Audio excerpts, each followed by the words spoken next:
Good afternoon. Let's wait for another 2 minutes and then we'll start the class.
All right.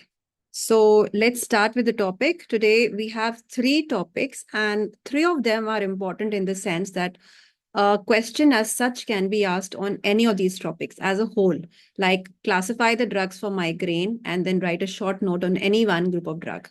Then drugs for gout, drugs for rheumatoid arthritis. So ye तीनों के तीनों can be an individual long questions as well as a drug can be asked separately from them. So that's why they become very, very important. So first, the must know questions from the first topic, that is migraine or serotonin के अंदर ही आता है that migraine chapter. So drugs acting on serotonergic receptors. So whether they are agonists or they are antagonists, you can be asked to write about the drugs which are acting on the serotonergic receptors. Secondly, as I said, the whole question that classify the drugs for the management of migraine, whether it is, then you have to differentiate acute कौन सा है, prophylactic management कौन सा है, and individual questions are mostly asked on these two, especially triptans because they are the drug of choice for acute attack of severe migraine, and then ergot alkaloids. Now, ergot alkaloids, again, separate question on ergot alkaloids is asked many a times. Now, this chart which I've shown you for the first question that classify the drugs or write the drug which are acting on the serotonergic receptors. So, या question आता है classify the drugs which are acting on the serotonergic receptors. या आपको question आता है on the drugs which are serotonergic agonist. या question आता है drugs which are serotonergic antagonist. यही chart काम आएगा because यहाँ पे मैंने mention किया हुआ है the ones in red are the serotonergic antagonists and the ones in the green are the serotonergic agonists. So इसी में से you will pick up your answer and you will elaborate on that. ठीक है? So these are the receptors. This table is self-sufficient for that first question. ठीक है? So 5HT1A, 1BD and 1F. ठीक है? So यहाँ पे this is the action.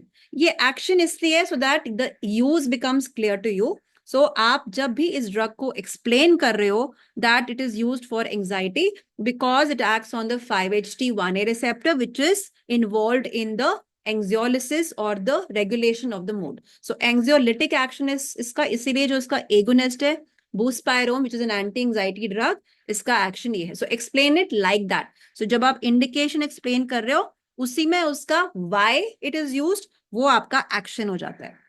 So that is how you can mention this. Similarly, जो drugs हैं for migraine, sumatriptan, ergotamine, ये 1B, 1D पे act करते हैं, ठीक है? So इसको भी आपको उसी तरह से explain करना है. They are used for acute attack of severe migraine. Should be 1B. ठीक है? Acute attack of severe migraine. And why are they used? Because they cause vasoconstriction of the cranial blood vessels. ठीक है? That is why they use. Because migraine में vasodilatation होता है. They are going to cause vasoconstriction. Now, this is a newer drug, lasmiditan, and it works on 5-HT1F receptor. इसका action भी यही है. It is used for management of migraine because 5-HT1F receptors also do the same thing. They are going to cause the vasoconstriction of the cranial blood vessels. अब इसमें और इसमें क्या difference है? जो 5-HT1B 1D, wherever they are present in the body as such, they are going to cause vasoconstriction. So cranial पे सिर्फ they are not dependent. इसलिए sumatriptan और gortamine cannot be given in diseases जहाँ पे vasoconstriction already है. For example, ischemic heart disease है, patient को hypertension है, because they will accentuate or exaggerate that condition because they are vasoconstrictors. But जो 5-HT1F है, it is mostly present on the cranial blood vessels. तो इसीलिए इनका बाकी बॉडी के किसी वेसल्स पे कोई हार्मफुल इफेक्ट नहीं है. So that's why that is one advantage over the 1B 1D. So lasmiditan has an effect on the 5-HT1F. So they are solely, or you can say they are preferably acting on the cranial blood vessels as compared to the other areas of the body. Then similarly 5-HT2A 2BC वाले drugs हैं. This drug currently, for name it is important, but otherwise इसको हम use नहीं करते. पहले we were using it for migraine only, but now we don't use because इसका major drawback it causes pulmonary fibrosis, so we don't use them. Then ये आप आगे जाके पढ़ोगे antipsychotics में, typical antipsychotics में clozapine, risperidone, and atypical drugs are not acting on the dopaminergic receptors. They are mainly acting on the 5-HT receptor. So again, they have a role on the 5-HT2A because it is concerned with the regulation hallucination. So 5-HT2A psychosis से related है, तो उसके जो antagonist हैं, they would be working as an antipsychotic drugs. Then similarly 5-HT2C वाले drugs हैं, so वो appetite से related हैं. So इसलिए इसमें एक drug है cyproheptadine, which is used or not used, but yes, you can say that it has been tried as an appetite stimulant. ठीक है? But जो इसका agonist है, ठीक है, जो agonistic drug है, now this agonistic drug, it is going to regulate the appetite. To regulate मतलब it is going to counteract that appetite, तो होने नहीं देगा. तो obesity में इसको use किया जाता था. It was tried in obesity, but currently it has been withdrawn. But yes, when you are writing the drug, you will mention lorcaserin, and it was because of this action on the 2C. It is an agonist on the 2C receptor, which is involved in the appetite regulation. So therefore it was used for obesity, but currently it has been withdrawn because it causes a lot of cancers. Then ये एक important drug है because ये GIT में भी हम करेंगे, 5-HT3 antagonist, because it is involved with the MSs, vomiting. तो जो भी ये वाली drugs हैं 5-HT3 antagonists, they are your antiemetics, and they are very important group of drugs and very efficient group of drugs as an antiemetic, and they are used in chemotherapy induced nausea vomiting, ठीक है, radiotherapy induced nausea vomiting, and this is post operative nausea vomiting. तो सारे के सारे are very very effective drugs in this. 5-HT4 again you will do in GIT in details, but this is the basics ki why they are used. These actually 5-HT4 on the enteric nervous system is a prokinetic, so it is going to cause the downward movement of the food.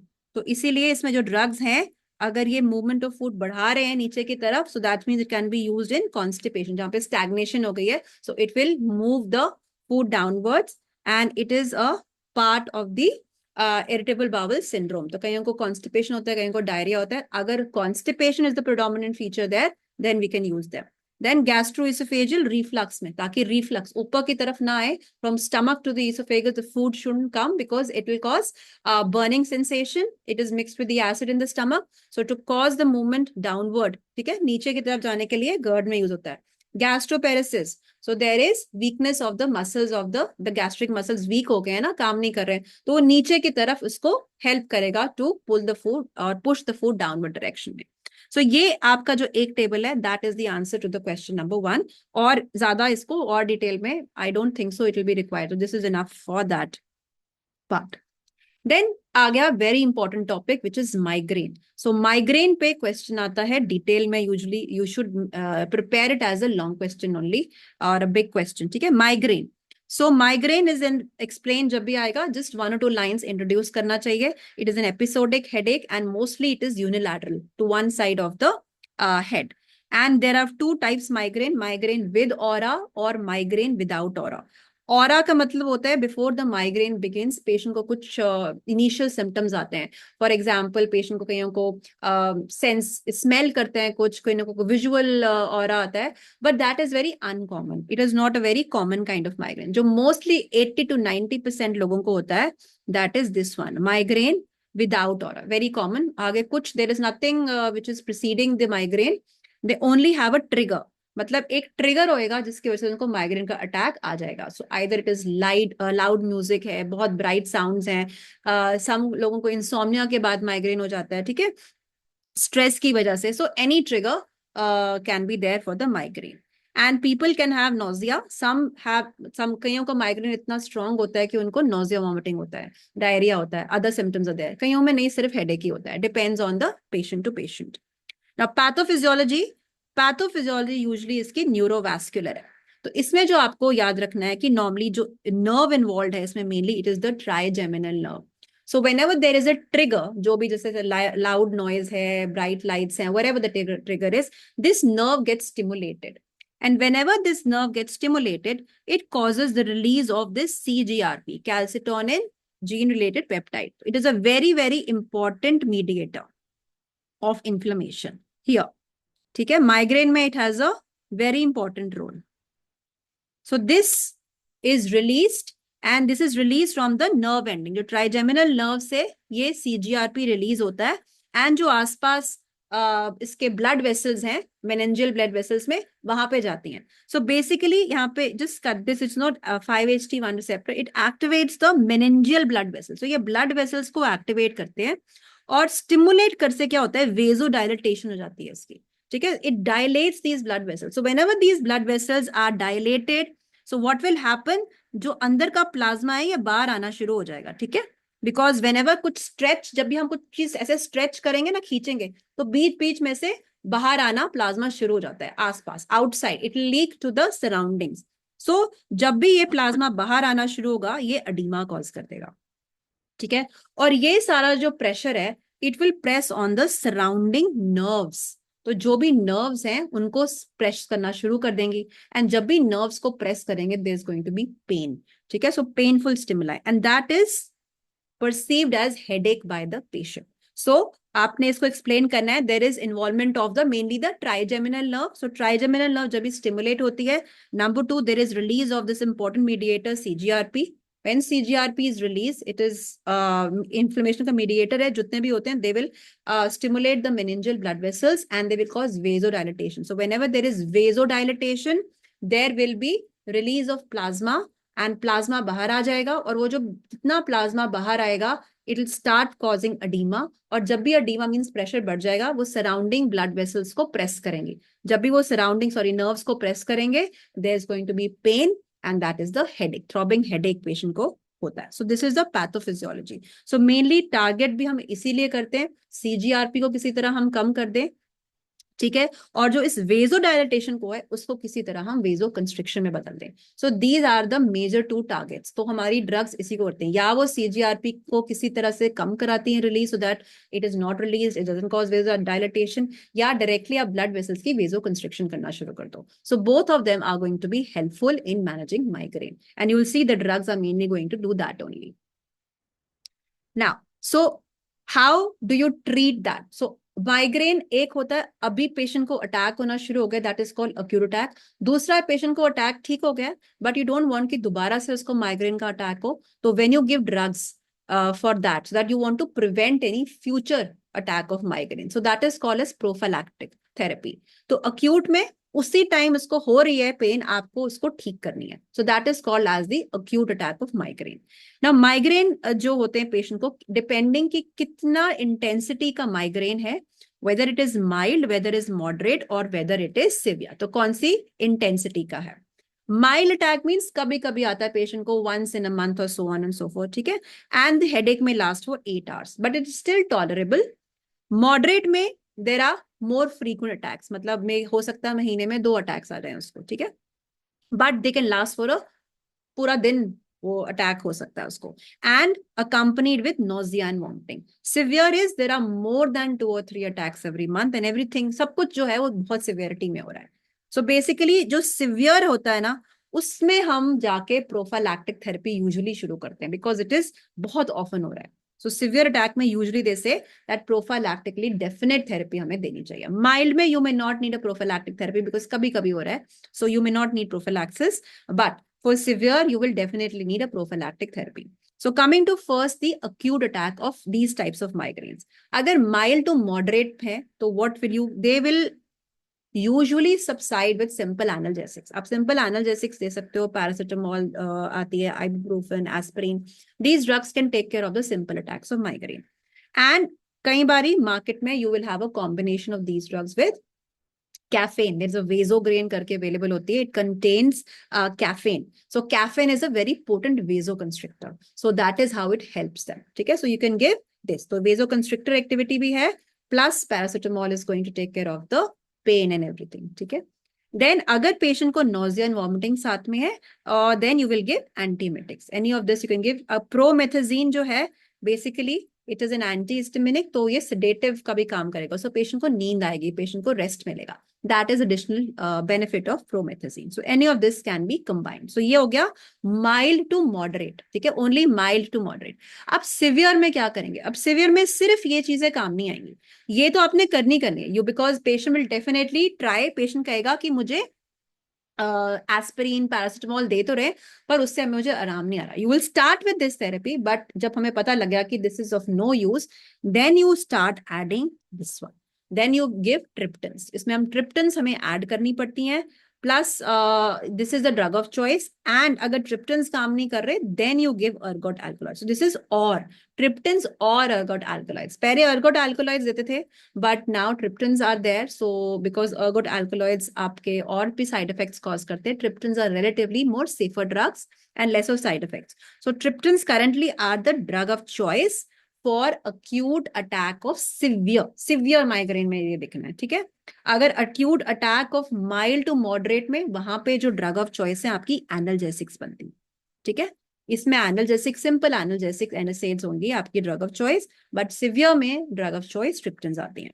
Then we have some newer drugs. मैंने कहा था कि CGRP is one of the main culprit. ठीक है, तो किसी तरह हम CGRP का एक्शन कम कर दें या उसको उसके रिसेप्टर पे ना एक्ट करने दे, तो CGRP एंटागनिस्ट बना दी हमने. तो CGRP अपना काम नहीं कर पाएगा, जो कि वेजोडाइलेटेशन नहीं कर पाएगा, अडीमा नहीं होगा तो पेन नहीं होगा. सो दैट इज अनदर वे.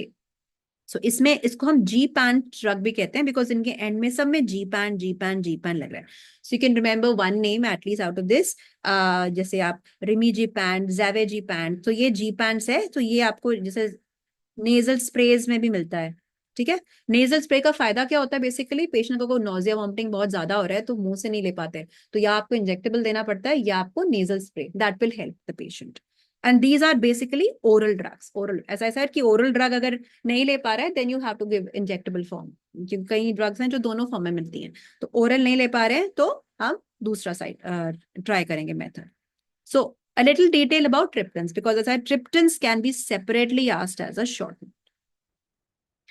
ठीक है, सो ट्रिप्टन्स मतलब जिसके एंड में ट्रिप्टन लगता है, इसको इसलिए ट्रिप्टन्स कहते हैं. सो sumatriptan, naratriptan, rizatriptan, zolmitriptan, almotriptan, ये सारे ट्रिप्टन्स होते हैं आपके. And these are selective 1B 1D या 1D 1B एगोनिस्ट. ये हमने किया जब वो चार्ट हमने किया था. ठीक है, so basically 1B receptors usually blood vessels में होते हैं. ठीक है, and they cause constriction of the cerebral blood vessel. जो 5HT1B है, they will cause constriction of the cerebral blood vessels. जो 1D वाले हैं, they are mainly responsible for inhibiting the release of CGR. तो इसके दोनों एक्शंस हैं. ठीक है, that's why it is so a good drug. इसके दोनों एक्शंस हैं. एक तो ये vasoconstriction भी कराएगा. Number 2, it will act on this CGRP factor also, inhibit the release of the CGRP, which is the main inflammatory vasodilatory peptide, which is causing all the problem. And it will suppress the neurogenic inflammation. So number 1, vasoconstriction. Number 2, it is also taking care of the inflammation because of this mediator CGRP. So when you give this drug, there is a relief within 2 to 3 hours. Patient feels relieved. Okay? And it doesn't evoke nausea vomiting when we do ergot alkaloids, इसलिए उसका drawback है, एक तो potent वेजोकंस्ट्रिक्टर है one thing, but वो खुद से भी नोजिया वॉमिटिंग बहुत कॉज करते हैं, ठीक है, ये वाली जो ड्रग्स होती हैं। तो इस करके ऑलरेडी पेशेंट को नोजिया वॉमिटिंग है and then you give a drug which is also causing nausea vomiting, इसलिए that was not a very good option. ये इसका फायदा और इसका advantage over the ergot alkaloids is that itself से it doesn't cause nausea vomiting, rather ये suppress कर देता है nausea vomiting को। It can be given by various routes, oral, subcutaneous, nasal spray. So orally जब possible नहीं है, you have other routes also available.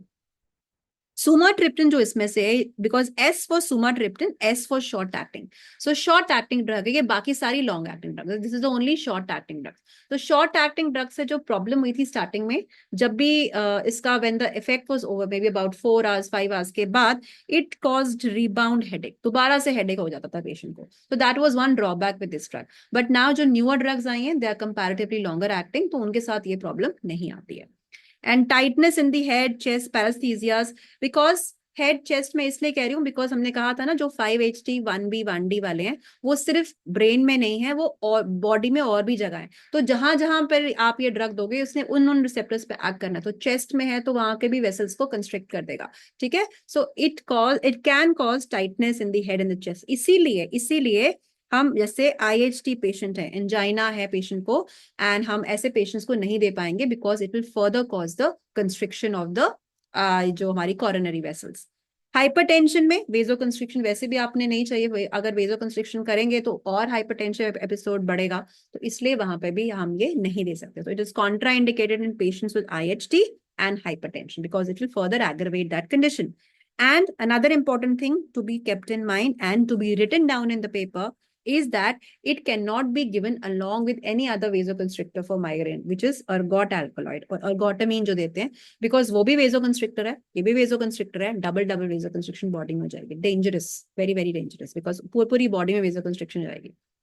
तो इसीलिए लेट्स से पेशेंट को आपको शिफ्ट करना है, लेट्स से कहीं जगह पे ट्रिप्टन शुरू कर दिया है, नहीं काम आया, आपने अर्गोट करना है, या कहीं जगह पे अर्गोट शुरू किया है, नहीं काम आया, तो आपको ट्रिप्टन शुरू करना है। wherever when you want to replace one drug with the other, never कि सुबह ट्रिप्टन दे दी और 4 घंटे बाद असर नहीं आया तो अर्गोट दे दिया, no, you need to at least give 24 hours gap in between, ताकि एक ड्रग बॉडी से निकल जाए फिर आप दूसरी ड्रग दोगे। So always keep a gap of at least 24 hours, otherwise there will be dangerous vasoconstriction, ठीक है। ये सारे points need to be mentioned when you are answering triptans. और मार्क्स स्कोर करने हैं तो वो जो डायग्राम मैंने बनाया दिखाया आपको, इन्फ्लेमेशन, वेरी सिंपल इन्फ्लेमेशन का जो मैंने आपको यहाँ पे बनाया, you can also make it, इसमें कुछ कॉम्प्लिकेशन नहीं है, ये वाला डायग्राम बना दो और यहाँ पे टारगेट बता दोगे, ट्रिप्टन्स 5-HT यहाँ पे भी एक्ट करते हैं और यहाँ पे भी एक्ट करते हैं।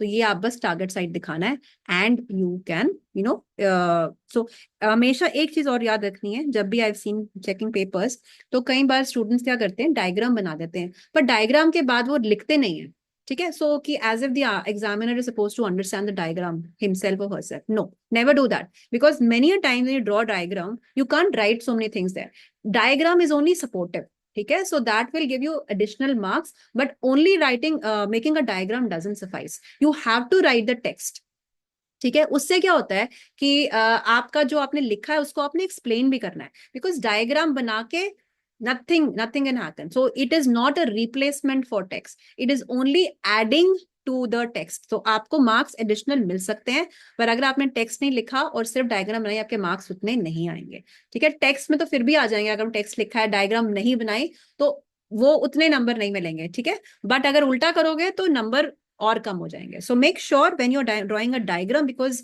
It is not self explanatory, you can not explain everything in diagram, यो सपोर्ट करने के लिए होने चाहिए हमेशा। So make sure of that, ठीक है। तो इसमें भी आप जब डायग्राम बनाएंगे, आप यहाँ पे टारगेट लिख देंगे, और आप ऐसे भी कर सकते हो, ठीक है।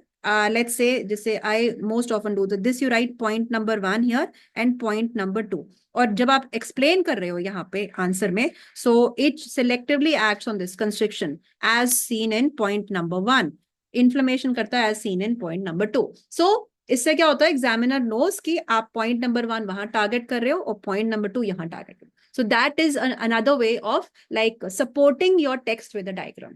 So the sides become very targeted then. So that is another way. So you can make use of that also. ठीक है, चलो Let's come to the second question, which like the third one from the migraine is ergot alkaloids. Again, it can itself be asked as a short note. ठीक है, ergot alkaloids पे short note. So ergot actually क्या था? It is a fungus. ठीक है, it is a fungus which is formed found on the various plants, especially एक राई plant करके होता है. इफ यू गूगल इट, आपको देखोगे एक प्लांट होगा, क्रॉप होगा, उसके ऊपर काला काला ना फंगस सा हो गया होगा. सो उसको कहते हैं अर्गॉट. ठीक है, क्लैविसेप्स पप्यूला जिसको कहते हैं. सो it is a fungus on a plant. तो ये यूजुअली कुछ जगहों पे, अब तो खैर नहीं, maybe some remote areas जहाँ पे ऐसा वाला क्रॉप ही खा लिया किसी ने, फंगस वाला ही क्रॉप खा लिया, तो उसको अर्गॉट पॉइजनिंग हो सकती थी, हो जाती थी कई जगहों पे. So ergot is a very very strong vasoconstrictor. So जहां पे भी वो जाएगा, अगर आप लंबे टाइम तक कोई ऐसी ये चीज खाता रहा, इन्फेक्टेड चीज, तो क्या होगा, वो फंगस बार बार उसके बॉडी में जाएगी, डेंजरस वेजोकंस्ट्रिक्शन.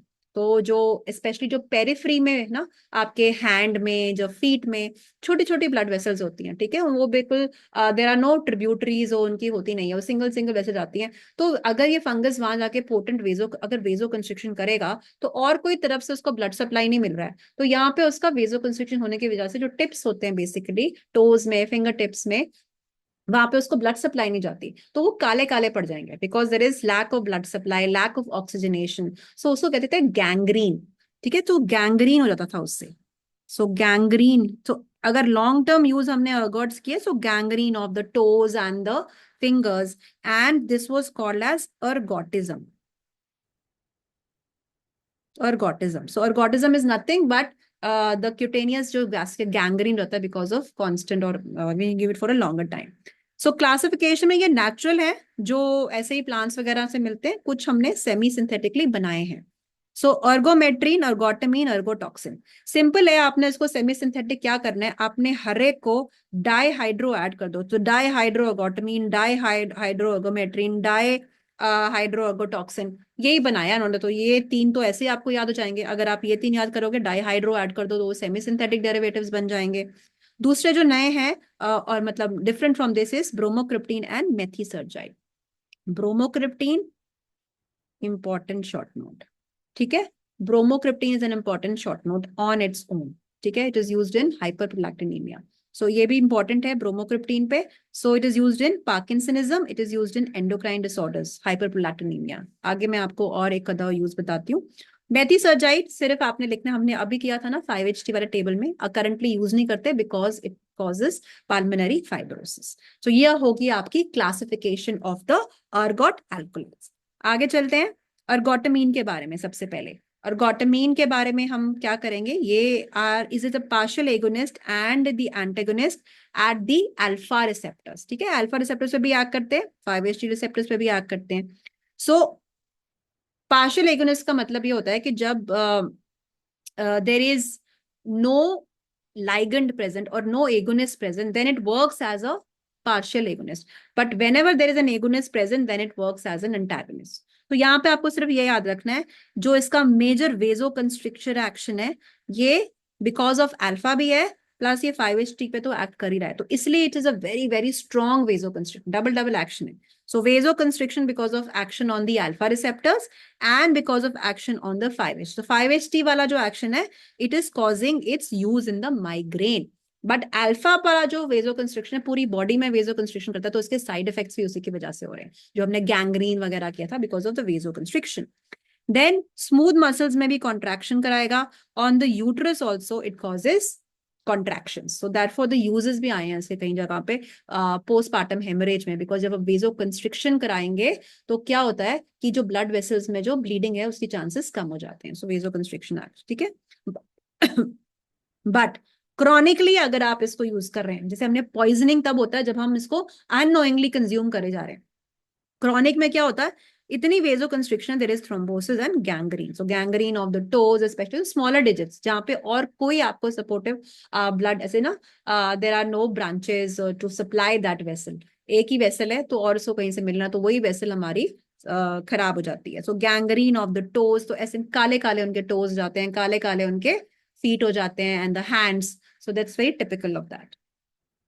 नाउ माइग्रेन में इसका क्या रोल है. For migraine it is used either orally और सबलिंगुअली। 1 मिलीग्राम का डोज है and you can give it every half hourly जब तक पेशेंट को रिलीफ नहीं आता, ठीक है। But the problem is you can't exceed this dose. अगर ये डोज एक्सीड कर जाएंगे देन और टॉक्सिटी और टॉक्सिक साइन एंड सिम्टम्स आने शुरू हो जाते हैं। सो इसलिए the dose can't be more than 6 milligrams. So this is obvious तभी यूज हो रहा है because it constricts the cranial vessel. That is a similar action as हमने ट्रिप्टन्स में देखा था vasoconstriction वाला. But the major drawback एक तो इसका ये है कि it is a very strong emetic also. एक तो vasoconstrictor बहुत strong है, दूसरा ये nausea भी बहुत, vomiting भी बहुत ज्यादा strong करवाता है because of the action on the CTZ and the vomiting center. सो इसकी वजह से पेशेंट को रिलीफ होने के कारण उसका जो नोजिया वॉमिटिंग है ना वो और बढ़ जाता है। That is the issue with this. It is contraindicated in pregnancy और फॉर ऑब्वियस रीजंस इसको हम नहीं यूज कर सकते प्रेगनेंसी में बिकॉज ये यूट्राइन कॉन्ट्रैक्शंस बड़ी करेगी तो फिर वहां पे तो अबॉर्शन होने के चांस हो जाएंगे। सो इसीलिए जब पुराने और इन विलेजेस और रिमोट एरियाज में अगर वो ऐसा वाला जो pregnant ladies use to consume these crops unknowingly तो उनके अबॉर्शन हो जाते थे because of this reason. Then clinical uses of ergot alkaloids, ये इंपॉर्टेंट इसलिए ये आप अगर माइग्रेन पे आएगा ना इसको तब आप नहीं लिखोगे, पर अगर आपको short note on ergot alkaloids आएगा तब के लिए मैंने आपको ये दिया बिकॉज ये और किसी चैप्टर में शायद डिस्कस नहीं होता, तो यहाँ पे ही मैंने इसको डिस्कस किया कि अगर आपको फॉर माइग्रेन आएगा देन यू राइट दिस वाला स्लाइड, ठीक है। You can right why it is used in migraine and all these points in migraine and the contraindications. But if you're asked to write about as such ergot alkaloids short note, then you write these things also alongside because then this becomes, so these are the clinical uses. So ergometrin, uska naam ergonovin bhi hai, it is used in PPH because it acts on the 5-HT2 receptors on the uterus. So it is going to constrict the vessels wahan pe aur uski wajah se kya hoga, there is stoppage of the bleeding. Dihydroergotoxin, it is tried in dementia specially जो Alzheimer's disease वगैरह ऐसी चीजें आती हैं और dementia जहाँ पे भूल जाते हैं स्पेशली एल्डरली पेशेंट्स में, तो वहां देखा गया है कि it can have a effect बहुत। There is no substantial evidence because अभी तक तो ऐसी कोई दवाई बनी नहीं है जो डिमेंशिया को ट्रीट कर सके, but we are trying various therapies for that. So maybe it increases the metabolism or improves the vascularity in the brain. Maybe that is one of the reason. ठीक है, और it can increase the acetylcholine release in cerebral cortex. So maybe Alzheimer's के लिए हो सकता है, but ये questionable चीजें हैं. अभी हम hypothesis हैं कि हाँ ये कर सकती हैं. So these are not definitive. अभी तक Alzheimer's के लिए बहुत definitive. अब जाके बीटा अमाइलॉइड प्रोटीन के लिए एक हमारे पास मोनोक्लोनल एंटीबॉडी आई है जो will do when you do the parkinsonism and Alzheimer's, पर अभी तक हमारे पास इधर उधर की दवाइयां थी, ठीक है। तो कभी ये चीज टारगेट कर ली, कभी वो चीज टारगेट कर ली, बट एक्चुअल जो बीटा अमाइलॉइड जो मेन प्रॉब्लम थी अल्जाइमर्स में उसके लिए अभी तक हमारे पास कोई मेडिकेशन थी नहीं. Then bromocriptine. So bromocriptine is important, it is selective dopamine agonist, ठीक है। और इसका अगर पिट्यूटरी में क्या रोल है, it inhibits the prolactin. Remember dopamine prolactin को इनहिबिट ही करके रखता है, तो जब भी डोपामीन कम होगा तो प्रोलैक्टिन ज्यादा होगा. So it inhibits the prolactin. So where can you use it, the use will be in condition जहां पे एक्सेसिव प्रोलैक्टिन रिलीज हो रहा है, called as hyper prolactinemia. So it can be used in hyperprolactinemia. The reason, because dopamine keeps prolactin under check. So whenever there is decrease or some issue with the dopaminergic receptors, you want to give something which works like dopamine on these receptors. Okay? So it in pituitary, it again inhibits prolactin, so uses hyperprolactinemia. In striatum in the brain, ठीक है, parkinsonism में आप पढ़ोगे आगे, bromocriptine dopamine agonist use हो रहे हैं. दो अब हमारे पास बेटर डोपामीन एगोनिस्ट आ रहे हैं. ब्रोमोक्रिप्टिन गॉड्स के इसके अपने साइड इफेक्ट्स थे जैसे एमएसएस वगैरह. So now we have better drugs like pramipexole and वो सारी आ गई हैं ड्रग्स. बट यस जब आप क्लासिफिकेशन में लिखते हैं ब्रोमोक्रिप्टिन यू राइट देयर, ठीक है. सो एक और यूज इसका हमने किया था और अभी आप सॉरी करोगे बेसिकली इन एंटी जो होते हैं टिपिकल एंटी साइकोटिक्स, उनके एक्स्ट्रा पिरामिडल सिम्टम्स आते हैं, ठीक है. So one of the extra pyramidal symptoms is neuroleptic malignant syndrome. Neuroleptic malignant syndrome, इसका डेफिनेटिव ट्रीटमेंट तो एक्चुअली है dantrolene. but bromocriptine has also been tried. ठीक है, so one uses this, second uses anti-Parkinsonism, then third is here, and number 4, it is also, it's a newer one in diabetes mellitus. ठीक है, अभी आप जब diabetes करोगे उसमें भी देखोगे ब्रोमोक्रिप्टीन का भी रोल दिखा गया है in diabetes mellitus, in the newer therapies में ब्रोमोक्रिप्टीन भी मेंशन आएगी। तो ये सारे यूजेस ऑफ ब्रोमोक्रिप्टीन। सो जब भी आप पे ब्रोमोक्रिप्टीन पे क्वेश्चन आता है तो पहले तो आप ये लिखते हो कि what is the receptor on which it acts, ठीक है, उसके बाद आप लिखोगे कि उन रिसेप्टर पे कहाँ कहाँ एक्ट करने से क्या क्या इसकी अच्छी चीजें हैं, क्या क्या बुरी चीजें। तो ये सारी चीजें आ जाती हैं, प्लस आप ये लिखते हो because it is an ergot alkaloid, तो डेफिनेट जितने भी अर्गोट एल्कोलॉइड सारे सीटीजेड पे एक्ट करेंगे, एंड का मेजर ड्रॉबैक होता है एमिसिस। ठीक है, सो सिमिलरली ब्रोमोक्रिप्टीन के जैसे एक और ड्रग है, if you go the chapter of anterior pituitary hormones, cabergoline, so वो भी यही ड्रग है, बट यू विल सी कि वो प्रेगनेंसी में हम प्रेफर करते हैं। ठीक है, so it is relatively same, but उसके एक्शंस डिफरेंट है। हाइपोप्रोलैक्टिनीमिया में उसका बेटर रोल है। So just go through that, और दोनों का कंपैरिजन इधर ही लिख सकते हो। So whenever you are going through the chapter, उस चैप्टर में यही ब्रोमोक्रिप्टीन के आगे कैबरगोलिन भी लिख दो। कैबरगोलिन में आके it is not an ergot alkaloid, it is only a dopamine agonist, but आपको डिफरेंशिएटिंग फीचर्स पता लग जाएंगे, तो दैट आपको बार बार इधर उधर नहीं जाना पड़ेगा। सो व्हेन यू रीड दिस, हाँ, यू विल रीड कि ये भी एक डोपामाइन 2 एगोनिस्ट है, और इसका नाम है cabergoline. How is it different from bromocriptine? तो अगर मुझे शॉर्ट नोट आता है on let's say drugs which are working as D2 agonist, तो मैं इन दोनों के बारे में लिखना है, और इन दोनों के बारे में क्या क्या डिफरेंशिएटिंग फीचर्स है। So the point is, during the exam जितना कम मटेरियल हो आपको स्क्रॉल करने के लिए, उतना ही आपके लिए बेटर है। जितनी ज्यादा बुक्स आप रखोगे अपने आसपास, उतना ही आपको कंफ्यूजन होगी। सो मेक श्योर कि आप बहुत जितनी भी चीजें हम जहां जहां से पढ़ रहे हो उसको कंसाइज करके अपना, यूजुअली तो आइडियल होता है कि एक ही सोर्स रखना चाहिए, बट लेट्स से आपके पास 2 सोर्सेज हैं, पर उससे ज्यादा सोर्सेज नहीं रखने चाहिए पढ़ने के लिए। सो अभी आपका टाइम जितना भी है कंसाइज करके, that's why I try to make कि एक इधर और एक इधर, ताकि आपको 2 पेज भी ना, 2 पेज की जगह एक ही पेज बन जाए ना, that is much better. So that is the whole idea of giving you these notes, to concise everything for you. ठीक है, so you should also try and adopt the same thing. Then what is the prophylactic? अभी अब तक हम acute पे आ रहे थे, ठीक है, अक्यूट में क्या क्या करते हैं। अब प्रोफिलैक्सिस में क्या करते हैं? प्रोफिलैक्सिस के लिए निमोनिक है ABCDL। पहले सिर्फ ABCD होता था, तो ये लास्ट में रिटर्न एक्चुअली बाद में आया, तो इसलिए हमने ABCDL कर दिया।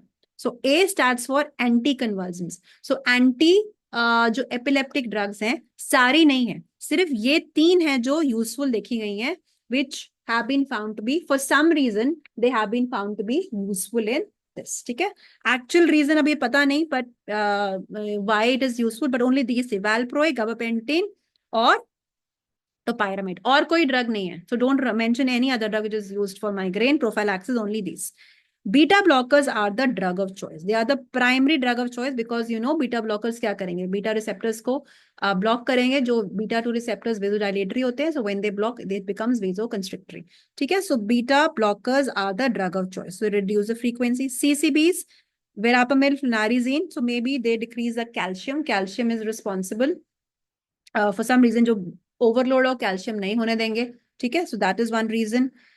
CGRP antagonist, so remember CGRP antagonist हमने अक्यूट में भी किए थे, CGRP एंटागनिस्ट हम यहाँ भी कर रहे हैं। फर्क क्या है? जो वो CGRP एंटागनिस्ट हैं, they are Gpants and they are shorter acting drugs, acute के लिए यूज करते हैं। जो मोनोक्लोनल एंटीबॉडीज ये वाली हैं, मोनोक्लोनल मैब्स जिनमें लग रहे हैं, so they are not short acting, so you will not be able to, sorry, so you will not be able to use them for short term, they only use for long term। ठीक है, so erinumab, fremanizumab, galcanizumab, तो ये सारे जो मैब्स हैं, monoclonal antibodies, they are for longer prophylactic and they are all given subcutaneously। Gpants oral भी हो सकते हैं, they can be given by the nasal route also, but ये subcutaneously मिलते हैं। देन एंटी डिप्रेसेंट, स्पेशली एमीट्रिप्टिलिन एक ड्रग है जो कि बेड टाइम दी जाती है पेशेंट्स को, स्पेशली जिनको डिप्रेशन भी है माइग्रेन के साथ, they can benefit from amitriptyline. And last में हमने कहा था लास्मीडिटिन 5-HT1F। ठीक है, so that is another drug. So acute attack के लिए हमारे पास NSAIDs हैं, हमारे पास एंटीमिटिक्स हैं, एंड हमारे पास देन ऑप्शंस है। अगर सिवियर चला जाता है, then we have triptans, we have ergot alkaloids, we have CGRP antagonists, which are the Gpants। Prophylaxis के लिए ABCDL। A से हो गया आपका anti convulsants, only valproate, gabapentin, topiramate। Then B से आ गया बीटा ब्लॉकर्स propranolol, सी से आ गया calcium channel blockers like verapamil, narizine, D से आ गया depression anti depression like amitriptyline, L से आ गया lasmiditan. सो ये आपकी सारी ड्रग्स हैं which are used for management of migraine. It covers your question of migraine. So this thing now, sumatriptan should not be given to the patient of. हमने किस patients को नहीं देने हैं? हमने बात किया जहां पे vaso constriction is a predominant feature. ठीक है, yes, very good. Ischemic heart disease में नहीं देंगे because that is a vaso constrictor. Drugs used in migraine prophylaxis are all except. Very good. It is sumatriptan. It is not used for prophylaxis. Very good. It is only used for acute attack. Contraindication to the use of ergot derivative is obstructive valvular disease. So migraine में हम use करते हैं. ठीक है, hyperprolactinemia में ergot हम use कर रहे हैं. ठीक है, पीपीएच में यूज कर रहे हैं तो सिर्फ ये वाला. ठीक है, let's move on to the next topic, which is the drugs for gout. So again, this can be a proper question as a whole. ठीक है, drugs for gout पे आते हैं. Now classify the drugs for gout. That is one thing. उसके बाद आ जाएगा colchicine पे short note अगर पूछते हैं. Uric acid synthesis inhibitor.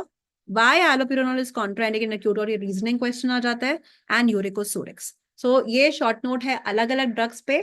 तो और it can be a full question. Classify drugs for gout, then you can write about uric acid synthesis, या एक के बारे में बोलेंगे एक्सप्लेन करो उसके बारे में. That is how the questions can be asked. So gout, primary gout idiopathic हो सकता है, बट सेकेंडरी गाउट में हमें रीजंस हैं. ये ड्रग इंड्यूस्ड हो सकते हैं. ठीक है, जो हमने किया था कि डायूरेटिक्स में they can cause hyperuricemia. Drug induce हो सकता है. इवन कीमोथेरेपी, कैंसर, जब हम एंटी कैंसर ड्रग्स देते हैं, they destroy lot of cells. तो जब भी आपके सेल्स डिस्ट्रॉय होते हैं, प्यूरिन्स वगैरह निकलते हैं, they form a lot of uric acid. तो that can also lead to this. ठीक है, सो इसको हम कहते हैं tumour lysis syndrome. So whenever you read this term tumour lysis syndrome, that means जो ट्यूमर जो सेल्स को लाइज कर रहे होते हैं, तोड़ रहे होते हैं, उसमें से काफी बार ये सारा आपका न्यूक्लिक एसिड निकलेगा और ये सारा आपका यूरिक एसिड बनेगा. सो that is called this.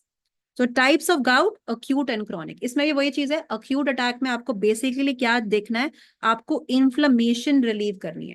So inflammation relieve करने के लिए your drug of choice actually is NSAID. Any good anti, an NSAID with a good anti-inflammatory effect is used. So one of them is indomethacin. You can use piroxicam. ठीक है, you can use diclofenac, even etoricoxib वगैरह use करते हैं कई लोग. So NSAIDs में good anti inflammatory. अब अगर क्वेश्चन में आपसे यहां पूछूं which analgesic you should not use in gout, कौन सा नहीं करने चाहिए एनाल्जेसिक, एंड व्हाई?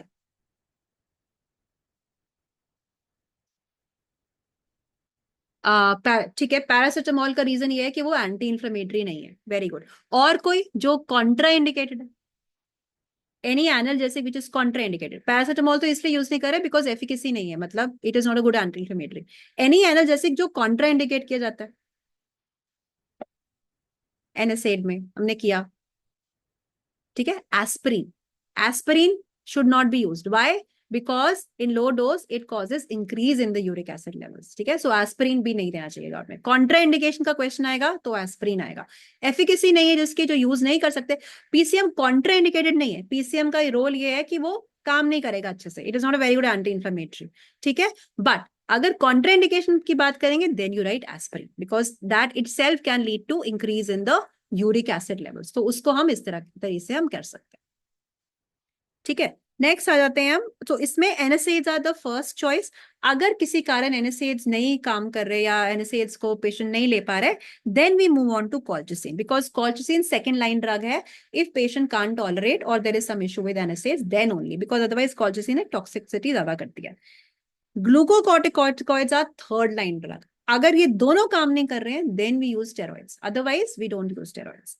ठीक है, और स्टेरॉइड्स भी हम यूजुअली ऐसे करते हैं कि या आप जॉइंट्स में दे रहे हो, डायरेक्टली आप इंजेक्टेबल दे सकते हो. तो it is better than giving systemic steroids. Chronic gout. अब अक्यूट अटैक हमारा ठीक हो गया, पेशेंट को बहुत पेन, बहुत इन्फ्लेमेशन थी, अब वो acute phase is okay now. Now you want to give drugs which will prevent any further destruction of the joints. ठीक है, आप पेन स्टिफनेस है जो भी है, अब आगे ना हो, रिपीटेड अटैक्स ना हो, बेसिकली आप अटैक को प्रिवेंट करना चाहते हो, तो उसके लिए आप वो ड्रग्स देते हो जो आइदर यूरिक एसिड को सिंथेसिस कम कराएंगी या बॉडी से यूरिक एसिड को निकालेंगी. So that is, or number 3, they convert uric acid into a form which is easily excreted by the kidney. Otherwise uric acid जो होता है वो बहुत अच्छे से किडनी निकाल नहीं पाती. It's not very like इतना water soluble नहीं कि फटाफट निकल जाते हैं, तो धीरे धीरे ही निकलता है. So आप आप अपनी बॉडी में यूरिक एसिड की फॉर्मेशन कम कर दो, या यूरिक एसिड को फटाफट बॉडी से निकाल दो, या उसको ऐसे चीज में कन्वर्ट कर दो जो कि खुद ही बॉडी से निकल जाए. ठीक है, तो इसीलिए हमारी ये ड्रग्स बनी है. One is called as uric acid synthesis inhibitor, which decreases the synthesis of uric acid, like allopurinol, febuxostat. Number 2 are drugs which are uricosuric. Uricosuric का मतलब होता है they increase the secretion or excretion of uric acid from the kidneys. So we have probenecid, lesinurad, sulfenpyrazone, benzbromarone. तो इसमें से usually ये वाली जो ड्रग्स होती हैं ये किडनी पे डिपेंडेंट है. सो अगर रीनल फेलियर है तो then you can not use these drugs except benzbromarone, because इसकी जो what do you call, the excretion is mainly through livers. ठीक है, जो इसकी metabolism and all that is mainly through liver excretion. It is safe in renal failure. Metabolism, the drug which increase the metabolism of uric acid and convert into a water soluble component like allantoin. So ये है pegloticase, rasbericase. So ये newer additions है. पहले सिर्फ यही दो drugs थी. Currently ये वाली drugs भी हमारे पास available है. So NSAIDs तुमको पता है, we come straight away to colchicine. Now colchicine is a drug, अगर इस पे short note आएगा तो it is an anti-inflammatory, yes, that's why it is used for the acute attack and inflammation. और ये सिर्फ gout arthritis, ये एक ऐसी typical drug है जो कि सिर्फ gout में ही यूज होती है और कहीं पे आप इसका यूज नहीं देखोगे, ये specifically for gout है. ठीक है, so it only takes care of the gouty arthritis. And it is one of the fastest acting drugs. So within hours, like within 6 to 12 hours, patient को relief आना शुरू हो जाता है. But overall action के लिए इसको 3-5 days लगते हैं, 2-5 days लगते हैं. But within 6 to 12 hours, the effect starts coming. And what it does basically, because जहां भी inflammation है, granulocytes, WBCs, they are the main culprits. So it will inhibit the migration. उनको वहां पर चलने में इसको स्टॉप कर देंगे, उनकी चाल को ही, उनके ना मूवमेंट को ही रोक देंगे. सो ग्रैनुलोसाइट्स वहां पे जा ही नहीं पाए. So they will prevent the migration of these granulocytes towards the inflamed area. जब वो ग्रैनुलोसाइट्स वहां इकट्ठे नहीं होंगे, सो इन्फ्लेमेशन वो शुरू ही नहीं कर पाएंगे. सो कैसे करते हैं basically, they are going to inhibit tubulin. उनके अंदर ट्यूबुलिन होता है, हमें सब पता है कि ट्यूबुलिन से माइक्रोट्यूब्यूल फॉर्म होते हैं. तो इन ग्रैनुलोसाइट्स की cell division they will arrest. ठीक है, जो मेटाफेजिक अरेस्ट जिसको कहते हैं, they will prevent that metaphasic arrest in the granulocytes. They will not be able to move. तो divide नहीं करेंगे वो, अच्छे से move नहीं कर पाएंगे. Phagocytosis क्या मतलब होता है? They are moving there, no? So that is inhibited. So ये एक सेल है, यहाँ पे आपको पता है, यहाँ पे आके ऐसे मेटाफेज, so माइटोटिक स्पिंडल बनते हैं, फिर ये बीच में आते हैं. ठीक है, फिर ये डॉटल सेल्स बनती हैं, फिर ये सेपरेट होते हैं. तो ये मेटाफेजिक अरेस्ट बेसिकली बीच में यहाँ पे कर देगा. सेल डिवीजन ही नहीं होने देते माइक इससे आगे. सो बेसिकली ये इनके एक्टिविटी को रोकते हैं, इनकी मूवमेंट को रोकते हैं. सो इट इज, तो मेन टारगेट इसका ग्रैनुलोसाइट है. ठीक है, इसका दूसरा प्रॉब्लम जो एक्चुअली कॉल्चिसिन का है, ये गट की मोटिलिटी को बढ़ाता है. इसी करके डायरिया काफी कॉमन है इसके साथ, because it increases the gut motility, and this is a dose limiting side effect. Dose limiting का मतलब क्या होता है? साइड इफेक्ट का मतलब होता है कि आप इससे ज्यादा डोज नहीं बढ़ा पाओगे, बिकॉज जैसे आप डोज बढ़ाओगे पेशेंट को डायरिया बहुत ज्यादा हो जाएगा. सो डोज लिमिट आपको करनी पड़ती है. तो अगर आप लेट्स से सपोज 2 तक डोज बढ़ाते हो तब तक ठीक है, 3 कर देते हो तो बहुत डायरिया होगा, तो उससे आगे आप डोज नहीं बढ़ा पाओगे. It's a dose limiting side effect because the action is increases the gut motility. And I told you second line drug है, पहले एनएसएइड्स यूज करते हैं which are comparatively safer, and नहीं अगर उसे फर्क पड़ रहा है, कुछ प्रॉब्लम है, then we shift on to the second drug. So they are used in different conditions like gout, acute Mediterranean fever, and amyloidosis. So these are other uses of colchicine. So these are the side effects. Because ये metaphasic arrest करा रही है, तो somehow like जैसे anti cancer drugs भी कुछ ऐसी करती हैं, तो वहां पे भी ये बोन मैरो सप्रेशन वगैरह कॉज कर सकती हैं, नेफ्रोपैथी, नोजिया, वॉमिटिंग अर्लीस्ट सबसे पहले होता है. बट ये जो है ये एमसीक्यू क्वेश्चन आता है, which is the dose limiting side effect of colchicine, that is diarrhoea, the reason it causes increase in the gut motility. So this much answer is enough for you to answer colchicine. इससे ज्यादा हमें जरूरत नहीं है colchicine की. Coming to the main, जो main drugs आपकी basically हैं, these are the drugs for chronic gout. ठीक है, सो उसमें सबसे आ गया important uric acid synthesis inhibitor. So they are going to inhibit the formation synthesis of uric acid. कम यूरिक एसिड होगा तो डेफिनेटली कम प्रॉब्लम आएगी. सो यूरिक एसिड बनता कैसे है, जैसे हमारे सेल्स में होते हैं प्यूरिन्स, वो जब डिग्रेड होता है, इट फॉर्म्स हाइपोजैंथीन, फिर जैंथीन, और उससे आगे बनता है यूरिक एसिड. अब ये स्टेप और ये स्टेप दोनों के लिए आपको एंजाइम चाहिए, xanthine ऑक्सीडेज. ठीक है, सो दिस ड्रग है, they it inhibits this enzyme xanthine oxidase. So it will not allow the formation of uric acid. This is how it inhibits the synthesis of uric acid by inhibiting the enzyme xanthine oxidase. So जो allopurinol actually है, allopurinol खुद से भी इसको inhibit करता है. allopurinol एक metabolite में भी कन्वर्ट होता है. ठीक है, एंड इसका नाम है एलोजैंथीन. This is a metabolite of allopurinol. So alloxanthine also inhibits xanthine oxidase. So allopurinol खुद से भी इनहिबिट करता है. जब वो मेटाबोलाइज होकर एलोजांथीन में कन्वर्ट होगा, वो भी xanthine ऑक्सीडेज को मेटाबोलाइज करेगा. सो दोनों के दोनों xanthine ऑक्सीडेज को मेटाबोलाइज करते हैं and they prevent the formation. And remember, allopurinol is the drug of choice for chronic gout. ठीक है, अक्यूट के लिए NSAIDs, क्रॉनिक के लिए allopurinol. If for some reason, because it can cause hypersensitivity reactions, for some reason patient is not able to tolerate allopurinol, then you give febuxostat. ठीक है, पर पहले हम allopurinol ही शुरू करते हैं. एंड जब हम ये एलोपेरिनॉल शुरू करें क्लॉनिक, जब हमें पता है कि पेशेंट को बार बार इसके अटैक्स हो रहे हैं, so you are starting the chronic वाला गाउट ट्रीटमेंट, तो साथ में हम NSAIDs भी देते हैं, बिकॉज वो इन्फ्लेमेशन को साथ साथ में रोक के रखेंगे. तो दोनों का काम अच्छे से चलेगा. So you start with allopurinol, but you also give a NSAID along with it. ठीक है, so never given in acute gout because it can cause flaring up of the gout. Next slide में मैंने बताया why it is not used, उसका explanation है. Renal failure में थोड़ा बहुत हमें डोज रिडक्शन करनी पड़ती है, because it's main route of excretion is renal kidneys.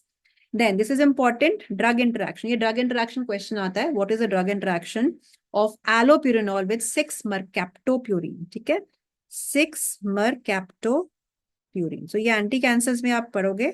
6-mercaptopurine एक ड्रग है जो कि xanthine ऑक्सीडेज से ही मेटाबोलाइज होती है. ठीक है, सो mercaptopurine जो है एंटी कैंसर ड्रग है. It also in the body gets metabolised by xanthine oxidase.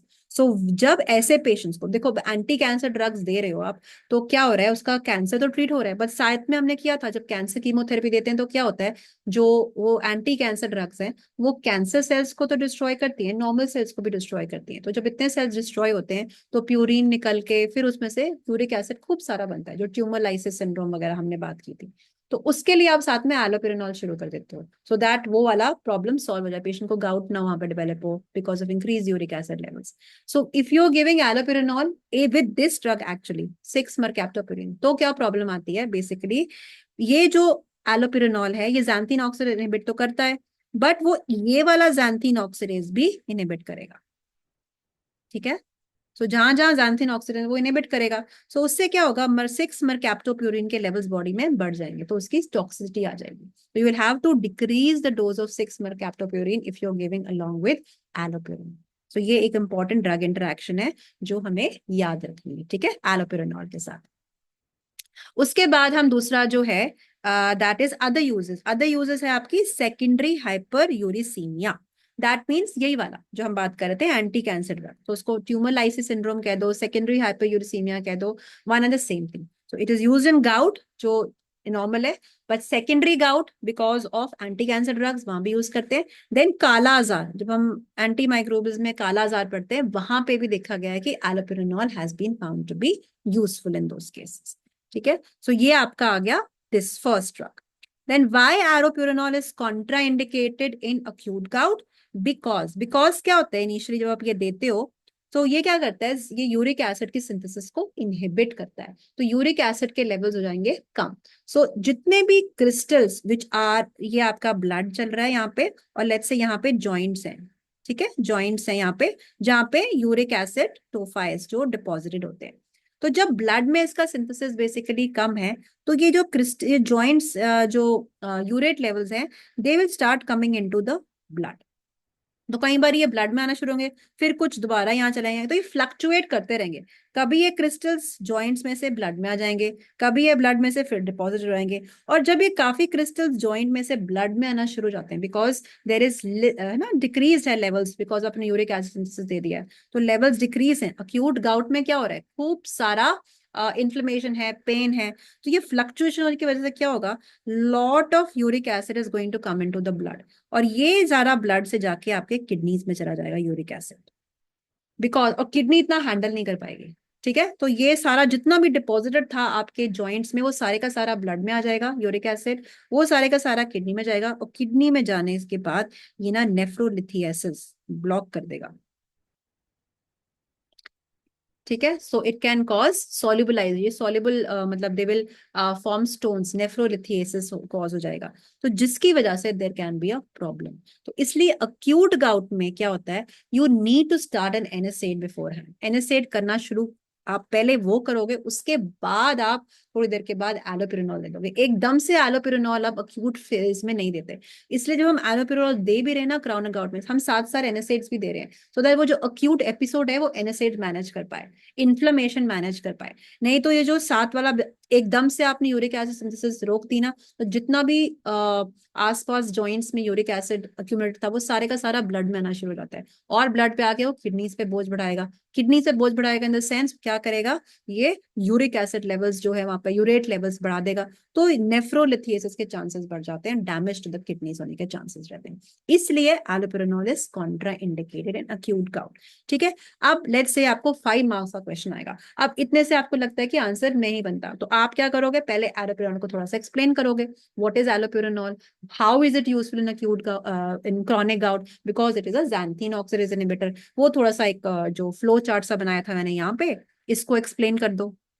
ठीक है, तो इसका मैकेनिज्म यूजुअली ये होता है, यूरिक एसिड सिंथेसिस इनहिबिट करता है। उसके बाद आप बोलो अक्यूट गाउट में क्या होता है, there is inflammation, there is pain, and therefore this is not use, so that will be sufficient for your answer, like 5 marks, because आजकल बहुत शॉर्ट आंसर्स तो आते नहीं है 5 नंबर के लिए। आपको अपनी just use your knowledge and appropriately उसको आपने बस पुट करना है। तो इसके लिए आप क्या करोगे, सबसे पहले you will write about allopurinol, ठीक है, इसका actual mechanism of action. Then you write कि अक्यूट गाउट में क्या होता है, मेनली पेन एंड इन्फ्लेमेशन होती है। ठीक है, and then third you can give the reason. So this is how you can elaborate on your answer. You know everything, just you have to know the art of writing the answer, that is important. ठीक है, then we have uricosuric drugs. Uricosuric आ गया second step, where we are going to increase the excretion. ठीक है, एक हमने आप synthesis तो कम कर दिया, दूसरा तरीका क्या है, हम जो जिनकी सिक्रीशन में प्रॉब्लम है, जो बहुत अच्छी तरह से सिक्रीट नहीं कर पा रहे, ठीक है, यूरिक एसिड को, तो उनकी सिक्रीशन को हमने बढ़ाना है, बाहर निकालना है बॉडी से, so they will benefit from uricosuric drugs. So what do? They inhibit the reabsorption of uric acid via a transporter URAT. So जो होता है यहाँ पे let's say proximal convoluted tubule में यहाँ पे आके, so there is a transporter. तो जब भी यूरिक एसिड आपके किडनीज में और इन द यूरिन अंदर जाएगा, it can get reabsorbed back into the body. ठीक है, if uric acid gets reabsorbed back into the body, तो हमें तो चाहिए नहीं कि वापस आए, हम चाहते हैं कि बाहर रहे। तो इसलिए अब हम क्या करोगे, आप एक ऐसी ड्रग दोगे जो कि इस रीअब्जॉर्प्शन को ब्लॉक कर सके, तो ये ट्रांसपोर्टर को ब्लॉक कर देते हैं। इसकी वजह से जो यूरिक एसिड है वो आपकी बॉडी में वापस नहीं आएगा, तो वापस नहीं आएगा, दैट मीन्स सारे का सारा चला जाएगा इधर ही, that is what you want, simple. ठीक है, यूरिकोसोरिक ड्रग्स, इसमें प्रोबेनेसिन, सल्फेनपायराजोन, लेसिनुरार, और एक हमने क्या था, benzbromarone. But the only issue is, यहाँ पे आपको हमेशा मेंशन करना है, जब भी आप ऐसी ड्रग्स देते हो जो यूरिकोसोरिक होती हैं, उनमें हमेशा patients needs to take a lot of water, because ये टेंडेंसी होती है कि अगर आप वाटर नहीं लोगे तो ये स्टोन्स फॉर्म कर देंगी। ठीक है, बिकॉज ये यूरिक एसिड खूब निकाल रही है ना, तो यूरिक एसिड ही यहाँ जमा होके स्टोन्स फॉर्म कर देंगे, तो खूब वाटर चाहिए ताकि फ्लश आउट हो जाए अच्छे से। Plenty of water is to be taken, otherwise kidney में स्टोन्स फॉर्म हो जाएंगे। ठीक है, and they are the second line drugs. Preferably तो हमें एलोपेरिनॉल से ही काफी फायदा हो जाता है, बट अगर नहीं हो रहा तो देन सेकेंड ऑप्शन हमारे पास ये वाली ड्रग्स है। एंड अगर किडनीज में कोई इशू है, definitely you will not date, because ये किडनीज पे ही सारा काम कर रही है, और किडनी ही आपका सपोर्ट नहीं कर रहा ड्रग का, तो there is no fun of giving this drug. और क्या यूजेस है प्रो बेनिसिट स्पेशली के, इफ इसको पेंसिलिन और सिफेलोस्पोरिन के साथ भी दिया जाता है, बिकॉज पेंसिलिन का भी यही है, जो पेंसिलिन जो ड्रग है, penicillin also gets, otherwise penicillin is very short acting drug, because penicillin also gets secreted and again taken up by a transporter, वो वापस आ जाती है, sorry, you need to, it is, sorry, it is secreted in the, let me draw here actually penicillin, जो penicillin है it is actively secreted, ठीक है, जैसे आप बॉडी में दोगे it is actually excreted in this urine, और ये पेंसिलिन सारी बाहर आ जाएगी। सो इसका half life is very small, 3 to 4 hours, तो अदरवाइज आपको बार बार पेंसिलिन देनी पड़ती है, इंजेक्टेबल फॉर्म में पहले अवेलेबल थी, बार बार पेंसिलिन देनी पड़ती थी। तो ये वाली जो प्रोबेनेसिड ड्रग जो है, ये जब आप देते हो क्या करती है, ये इस चीज को ब्लॉक कर देगी। जब इस चीज को ब्लॉक कर देगी, पेंसिलिन आपकी बॉडी में अंदर रहेगा for a longer period of time, ठीक है। सो इसकी एक्सक्रीशन को ये इनहिबिट कर देती है। तो that is the role of probenecid. It is a good combi, यहाँ पे अच्छी बात है, ठीक है, it's a good interaction probenecid with penicillin. क्या आपको ड्रग इंटरेक्शन पे क्वेश्चन आता है, interaction of probenecid with penicillin, it is beneficial और non beneficial? It is beneficial because it increases the half life of penicillin, so आपकी frequency of administration of this drug becomes much less. So GI upset इसका main area है। So uricosurics के बारे में this is what you should know. Then the third group जो कि बाद में आई है, which is the drug which increases the metabolism uric acid. ना यूरिकेज जो है वो एक्चुअली बर्ड्स में देखा गया, this is an enzyme present in the birds and they are able to metabolise uric acid into allantoin, ठीक है। Allantoin वो जो बहुत वाटर सॉल्युबल है, और वाटर सॉल्युबल होने का फायदा हमेशा ये होता है कि ये इजिली बॉडी से बाहर निकल जाएगा, एक्सक्रीटेबल है। So that is the advantage of uric. So देखा गया कि ये हमें बर्ड्स में थी, तो इसको एक्सट्रैक्ट किया गया। सो फ्रॉम बर्ड्स हमारे को एंजाइम बनाया गया, यहाँ पे जो ड्रग दी गई वो रैस ब्यूरिकेस है। So rasburicase what it does is it causes the metabolism of uric acid into allantoin. Another form is pegylated form of uricase, so it is called as pegylated recombinant uricase। so recombinant बनाएगी drug और इसको pegylated से हमेशा उसका duration थोड़ा बढ़ जाता है, जो भी है, जैसे pegylated interferons होते हैं। so the reason is they add this just to increase the duration of action। so pegylated recombinant uricase enzyme, so ये दो हैं uricases and they are there to increase the formation of allantoin। the main drawback सिर्फ ये है कि ये oral drugs available नहीं है, you have to give it by IV route. So IV route is a little inconvenient no for every day, अगर आपको देना पड़े या फॉर सम रीजन इनकन्वीनियंट है। सो ये लास्ट रिजॉर्ट ही रहता है पेशेंट को, अगर किसी और से फर्क नहीं पड़ रहा, फॉर रेजिस्टेंट केसेस। एंड इसका major problem is hyper sensitivity, because ये बर्ड से आई है, तो डेफिनेटली किसी और स्पीशीज जब भी कोई चीज आती है वो एंटीजेनिक होती है हमारी बॉडी के लिए, so it can lead to hypersensitivity reactions। so only given for resistant cases। and जो ट्यूमर लाइसिस सिंड्रोम वो इमरजेंसी आ जाती है, बिकॉज एक्चुअली वहां पे हम कीमोथेरेपी तो चल ही रही है, तो साथ साथ में बिकॉज बहुत सारा आपका यूरिक एसिड बन रहा है, तो वहां पे आप ये वाली ड्रग दे सकते हैं एंड वहां पे आप एलोपेरिनॉल दे सकते हैं।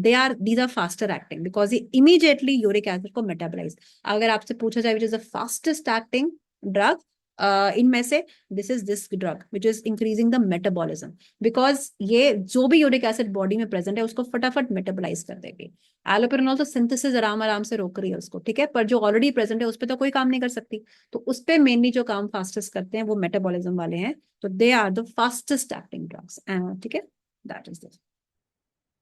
सो ये हमारा हो गया गाउट। सो गाउट में which of the following drugs acts by inhibiting granulocyte migration, तो जब भी ये क्वेश्चन आए कौन सी ड्रग ग्रैनुलोसाइट माइग्रेशन पे इनहिबिट करती है, मैंने कहा आपको एक ही ड्रग है हमारे पास जो कि उस पे काम कर रही है, very good, that is colchicine, excellent. Drug of choice for acute gout is, acute gout पूछा गया है, वेरी गुड। सो ठीक है, ये ध्यान रखना, अक्यूट पूछा गया है तो उसमें आप नेप्रोक्सन, कभी अपने गलती से हमने अक्यूट चीज को ओवरलुक नहीं करना। क्रॉनिक गाउट में एलोपेरानॉल, अक्यूट गाउट में हमेशा एनएसएड्स, वेरी गुड। सो ये है सिंपल टू जस्ट, ये आपका रिवाइज ही कराएगा, ये आपको आता है। यही डायग्राम अगर आप ऐसा फ्लो चार्ट सा बना सकते हो एग्जाम में, जब आप एक क्वेश्चन आता है तो जो फर्स्ट वाली ड्रग है विच स्टिमुलेट्स द यूरिकेज, ये हमारी कौन सी होगी, हमारी होगी ड्रग्स लाइक रैस यूरिकेज, ठीक है। यहाँ पे नंबर 2 xanthine ऑक्सीडेज इनहिबिटर में आ गया आपकी एलोप्यूरिनॉल, फिबुक्सोस्टैट। एंड नंबर 3 आ गए रीअब्जॉर्प्शन, ये आपकी आपकी मेनली आ गई प्रोबेनेसिड, ठीक है, sulfinpyrazone, right. So this flow chart you can even draw, it's very simple flow chart. तो अगर एग्जाम में क्वेश्चन आता है ना आपको, तो फॉर एनी ड्रग, चाहे आपको रास्पबेरी केस आए, ये आई है, तो ये सिंपल सा फ्लो चार्ट बना के वहां पे ड्रग का एक्शन शो कर सकते हो। Supportive, as I said, it's always a supportive diagram and then you explain. So इससे क्या होता है, जब डायग्राम बनाते हैं एग्जामिनर को पता लग जाता है कि बच्चे को पता है कि what is he writing about. तो कई बार ये हो सकता है वो टेक्स्ट आपका ओवरलुक भी कर सकता है, ठीक है। तो बट ये है कि एक्सप्लेन जरूर करना है साथ में, और ये डायग्राम बना के आपका the this is a way of getting more marks and impressing the examiner. That's the important thing here. Coming to the last section for the day, which is drugs for RA, ठीक है। another very important question which is पूरी तरह पूछते हैं इसको, RA का पूरा question was classify the drugs for RA and you can be asked about one group, let's say DMARDs, usually DMARDs पे भी पूछा जाता है question because that is a major group, so write about DMARDs, या DMARDs पे अलग से question आ जाता है, ठीक है। so then you write, so classify and DMARDs, और DMARDs में individual DMARDs में usually एक methotrexate जो important है, और biologicals as such, ठीक है, उन पे शॉर्ट क्वेश्चन आ जाता है। ये पैथोजेनेसिस मैंने इसलिए दिया है कि अगर आपको जैसे क्वेश्चन आता है फॉर एग्जांपल पर्टिकुलर ड्रग पे, और आपको लगता है कि बस मटेरियल कम है, तो थोड़ा बहुत पैथोजेनेसिस आप एक्सप्लेन कर सकते हो कि what happens actually in RA. It's an auto immune disease, आपकी बॉडी के अंदर ही इम्यून सिस्टम, आपके खुद का इम्यून सिस्टम आपके जॉइंट्स को खा रहा है, ठीक है। So it is involving usually the small joints, which are the joints which are involved, metacarpophalangeal and interphalangeal, so ये mainly involved होते हैं in the RA, ठीक है। and the mediators which are responsible for causing the damage in the RA, these are interleukins 1 and 6, TNF alpha, ये main है जो cytokines which are causing the damage। इसलिए जो drugs भी बनी, जो biological drugs आप पढ़ोगे, they are mainly against these interleukin 1 antagonist, interleukin 6 antagonist, TNF alpha antagonist, because they are going to target this and there is inflammation and destruction of the joint। so ये general 1 और 2 lines में आप pathogenesis explain कर सकते हो। Again main M आप में जैसे गाउट में था, सबसे पहला आपका एम है to suppress the inflammation, and number 2 you want to, inflammation तो हो गया सप्रेस, पर आगे आपकी जॉइंट्स को कोई डैमेज ना हो, उसके लिए भी आपको ड्रग्स देनी पड़ती हैं which are going to delay the progression. तो जो भी ड्रग्स हैं which are going to delay the progression, इन्हीं को हम कहते हैं disease modifying anti rheumatoid drugs, ठीक है। बट ये स्लो एक्टिंग ड्रग्स होती हैं, इसलिए इमीडिएटली जो इसको ये कुछ नहीं कर पाएंगे। इसके लिए आपको यही NSAIDs, कॉर्टिकोस्टेरॉइड्स, यही वाली एंटी इंफ्लेमेटरी ड्रग्स ही काम आती हैं। But these drugs actually are they are very slow acting, they only will help in further progression of the disease, that is what you want, because आप ये भी चाहते हैं कि बार बार इन्फ्लेम होके बार बार जॉइंट डिस्ट्रॉय होता रहे, तो जॉइंट को प्रोटेक्ट भी करना है हमने आगे के लिए। सो ये आपकी है एंटी रूमेटॉइड ड्रग्स, ठीक है। सो ये वाली ड्रग्स हैं, there are 2 types of drugs, तो विच आर डिजीज मॉडिफाइंग, जिनको हम कहते हैं सार्ड्स भी कहते हैं, स्लो एक्टिंग ड्रग्स भी कहते हैं, डमार्ड्स भी कहते हैं, सेम रीजन है। और ये एडजुवेंट्स बेसिकली आती हैं जो फास्ट एक्टिंग होती है and they are responsible for the acute attack के लिए। तो वहां पे NSAIDs and glucocorticoids, same glucocorticoids NSAIDs जो हमने पहले किए थे वही वाले हम इसमें यूज कर सकते हैं। सो मेनली इसमें टारगेट आता है disease modifying anti rheumatoid drugs, ठीक है, स्लो एक्टिंग होती हैं। So they can be non-biologicals, biologicals. So non-biologicals में all these drugs are there: methotrexate, sulfasalazine, hydroxychloroquine, leflunomide, azathioprine, cyclosporine, tofacitinib।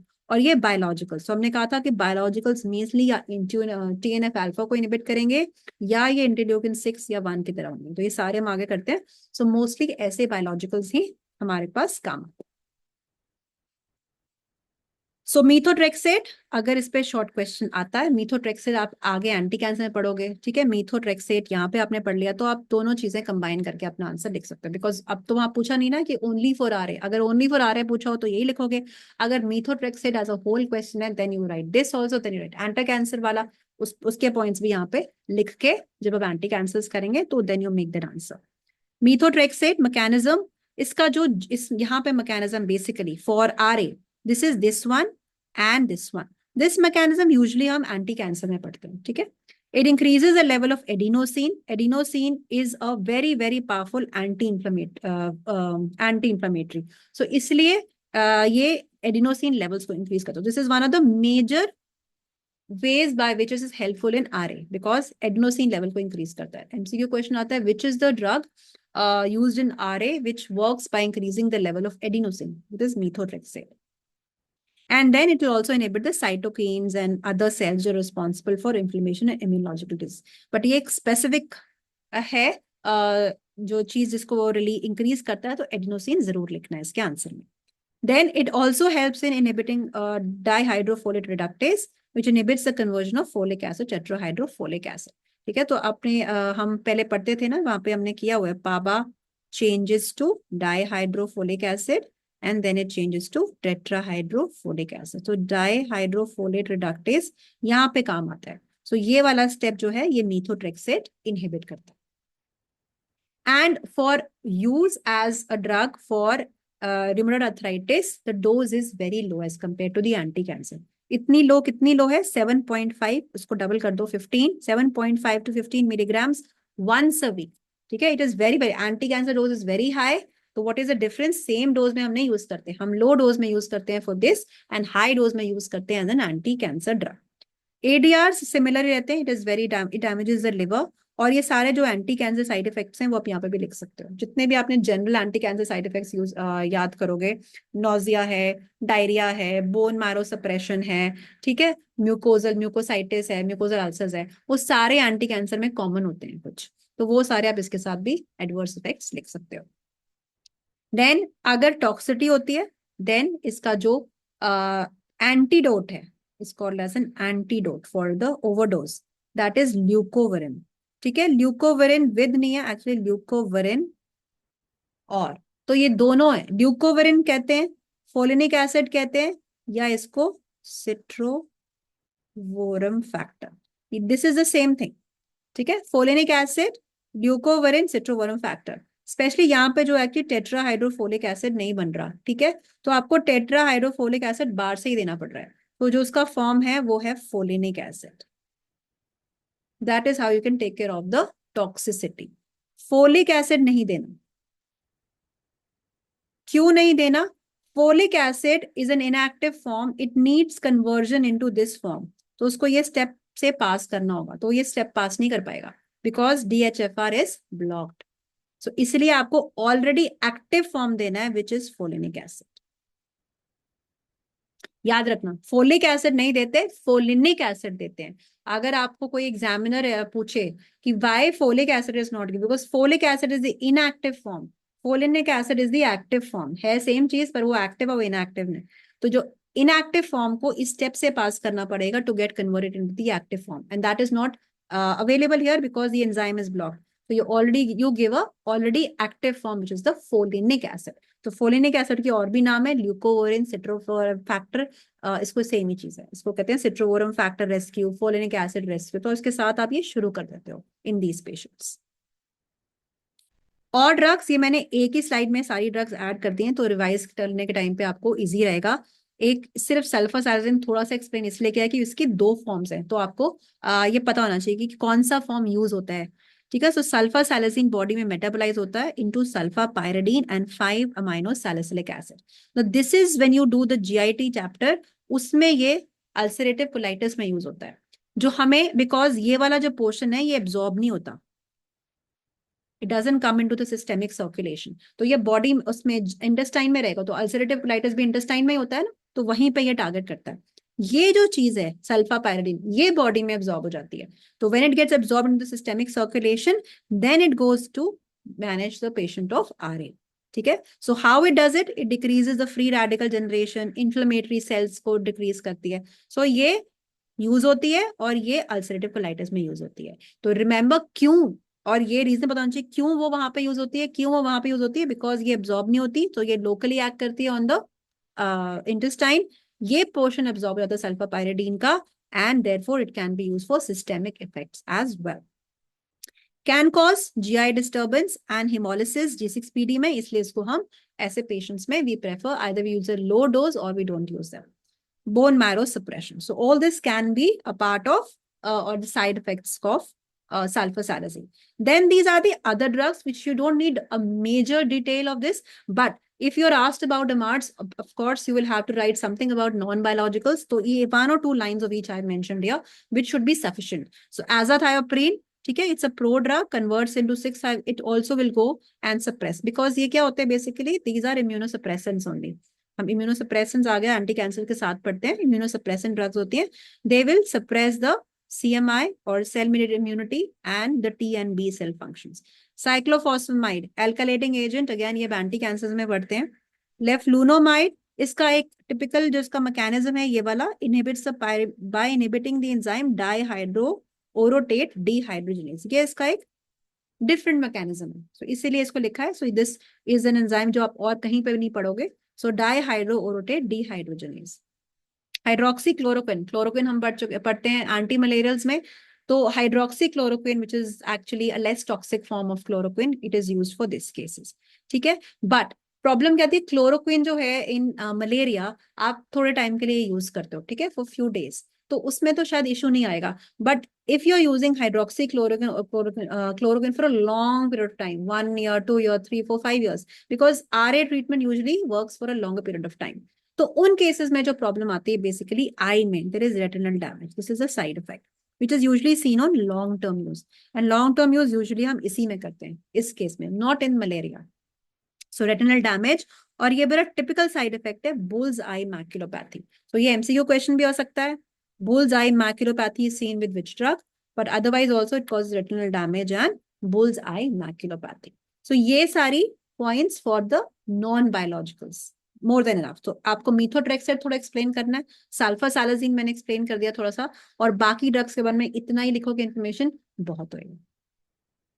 Then biologicals also 2 slides, ठीक है. एक जो important है TNF अल्फा, बिकॉज ये one of the major cytokine है responsible for this disease. So it is very very important. So इसके जो inhibitors हैं ये उनके नाम है, ठीक है.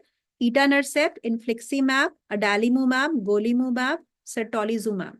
सो मेनली तो सारे आपके मोनोक्लोनल एंटीबॉडीज ही हैं, ठीक है, एक्सेप्ट फॉर वन, ईटानरसेप्ट, ठीक है. तो ईटानरसेप्ट, इन्फ्लिक्सीमैब, अडालीमुमैब, गोलीमुमैब, सेटोलिजुमैब, ठीक है. अब ACE, सो ये A से इनहिबिटर है ना, A, C और E, ठीक है. सो ACE ऐसे याद रख लो, अगर ये 3 याद होते हैं, GIT में और GI में ACE. बट ये इंपॉर्टेंट है, so I will make sure that you should, सारे मोनोक्लोनल एंटीबॉडीज आपको याद करने की जरूरत तो है नहीं. तो ये आपके 2 पर्पज सॉल्व करती है. एक तो आपको इस क्वेश्चन का आंसर आ जाएगा. दूसरा, मान लो आपको मोनोक्लोनल एंटीबॉडीज पे क्वेश्चन आता है फाइनल्स में, then what will you do. आपने अलग से तो आप पढ़ना नहीं है मोनोक्लोनल एंटीबॉडीज, तो जितनी मोनोक्लोनल एंटीबॉडीज आपने जिस चैप्टर में पढ़ी है आपको वही सोच सोच के उसको इकट्ठा करना है. तो यहाँ पे आपको मोनोक्लोनल एंटीबॉडी मिल जाती है बहुत सारी, तो उनको याद करोगे तो आप वहां पे भी लिख सकते हो. So you don't have to learn so many monoclonal antibodies. Whatever you done till now, जहां भी आप एक, अगर आप अपना रिवाइज भी कर रहे हो, मोनोक्लोनल एंटीबॉडीज का एक जगह एक सेक्शन बना लो, monoclonal antibodies. Start writing when you revising, write the names of as many monoclonal antibodies as you have done when you are reading these chapters only, ठीक है. अभी हमने माइग्रेन में पढ़ी है मोनोक्लोनल एंटीबॉडीज, CGRP एंटागनिस्ट, ये वाली पढ़ी है. आगे आप जैसे एस्थमा में आपने किया होगा, ठीक है, हमारे पास ओमालीजुमैब है, ठीक है. रितुक्सीमैब अभी अब आगे करोगे, आपने किया या अभी हम यहाँ पे करेंगे. तो उन सबको एटलीस्ट आप एक जगह अगर आप क्लब कर लोगे, list of monoclonal antibodies, you don't need any other source to read monoclonal antibodies. उसी के बारे में देखो, 5 मार्क्स ज्यादा मोनोक्लोनल एंटीबॉडीज का क्वेश्चन नहीं आएगा. लॉन्ग क्वेश्चन 10 मार्क्स का रेयर ही आपको आएगा फॉर योर UG लेवल. तो इन्हीं को अगर आप एक्सप्लेन कर पाओगे ना, you will get marks. At least you will write something about them rather than not writing. So इसलिए बेस्ट रहता है मोनोक्लोनल एंटीबॉडीज के बारे में जितनी भी आपको आती है, इसी कहीं पे भी anywhere where you find convenient, जैसे आप यहाँ ही पढ़ रहे हो तो यहाँ पे आप साइड पे इसी नोट में लिखो अदर मोनोक्लोनल एंटीबॉडीज जो आपने की है. So write all the other ones here. So when you are reading through this you know they also, so exam में आपके लिए इजी रहेगा. सो सोर्स में वो कह रही हूँ, make it as concise as possible. Then ये वाली है inhibitors of T cell, that means interleukins वाले यूजुअली आ जाते हैं इसमें, ठीक है, वो सारे आपके बायोलॉजिकल्स इधर आते हैं। So interleukin 1 receptor antagonist anakinra, ठीक है, ए एनाकिंड्रा है, ठीक है। So it is antagonist of A means it is a number 1 letter होता है ना, ए बी सी डी हम करते हैं, तो A is the first letter, so is antagonist of 1, तो antagonist of 1 interleukin 1 anakinra. Interleukin 6 receptor antagonist tocilizumab, so ये आपको कोविड में भी 19 में यूज की जाती, बहुत जब कोविड 19 वायरस था, इसको साइटोकाइन स्टॉर्म में बहुत ज्यादा यूज किया गया था, बिकॉज वहां पे भी interleukin 6 was predominant over there. So it is a tocilizumab, it is used only, आपको पता होना चाहिए what is the target and what is the name, बहुत डिटेल्स नहीं करनी, ठीक है। Interleukin 6 receptor antagonist tocilizumab, anti B lymphocyte, so it is again CD20 rituximab, आ गया ना एक और मोनोक्लोनल एंटीबॉडी, उसको भी वहां पे ऐड कर दिया, अनदर मोनोक्लोनल एंटीबॉडी रिटुक्सीमैब। करना इसने क्या, इन्फ्लेमेशन को ही करना है कम। अबाटासेप्ट, ये अबाटासेप्ट मैंने थोड़ा सा मैकेनिज्म यहाँ पे किया है कि it prevents the binding of CD80 and 86 with CD28।